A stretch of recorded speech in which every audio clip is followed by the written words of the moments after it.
বিজয়ের দিনে বাংলাদেশের শ্বাসরুদ্ধকর জয় ওয়েস্ট ইন্ডিজের সেন্ট ভিনসেন্টে। সময়টা 15 ডিসেম্বর শেষ প্রহর। 1000 কিলোমিটার দূরে বাংলাদেশের ঘূর্ণিকায় কাটছিল তখন 16 ডিসেম্বর। আজকের দিনে বাংলাদেশে পালন করেছে বিজয়ের 53 বছর। 16 ডিসেম্বরের সকালে দেশে মানুষের উৎসবের উপলক্ষটা আরেকটু চওড়া হলো টিম টাইগার্সের শ্বাসরুদ্ধকর এক জয়ের সুবাদে। সুদর ক্যারিয়ান দ্বীপ সেন্ট ভিনসেন্টে টানটানা উত্তেজনার ম্যাচে স্বাগতিক ওয়েস্ট ইন্ডিজের 7 রানে হারিয়ে 3 ম্যাচের টি-20 1-0 ব্যবধানে এগিয়ে গেল বাংলাদেশ।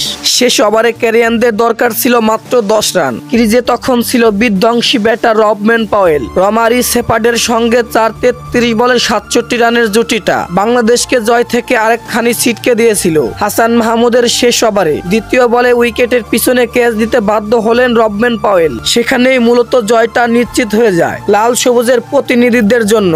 এরপর এক বল বিরতি দিয়েই বোল আল জারি সেলফের, তাতে নিশ্চিত দারুণ এক জয় পায় বাংলাদেশ। দেওয়ালে পিঠ থেকে গেলেই বাংলাদেশের আসল পারফরমেন্সের দেখা মিলে। ক্রিকেট পাড়ায় বহুল চর্চিত এই বাক্যটাই যেন পূর্ণতা পেল নতুন করে। ওয়ানডে সিরিজ হারের পর সমালোচনার তীরে বিদ্ধ ছিল বোলিং লাইন আপ। 321 রান সংগ্রহ করে বোলিংদের ব্যর্থতার কারণে ম্যাচ হেরেছিল দল। আর সেই বোলাররাই হলেন জয়ের মুখ্য নায়ক। 1 বছর পর জাতীয় দলে ফিরলেন দারুণ এক ব্যাটিং শামীম হোসেন পাটোয়ারি। শেষ 5 ওভারে বাংলাদেশের যোগ হয়েছে 51 রান, সেটা স্কোরবোর্ডে নিয়ে 147 রান পর্যন্ত।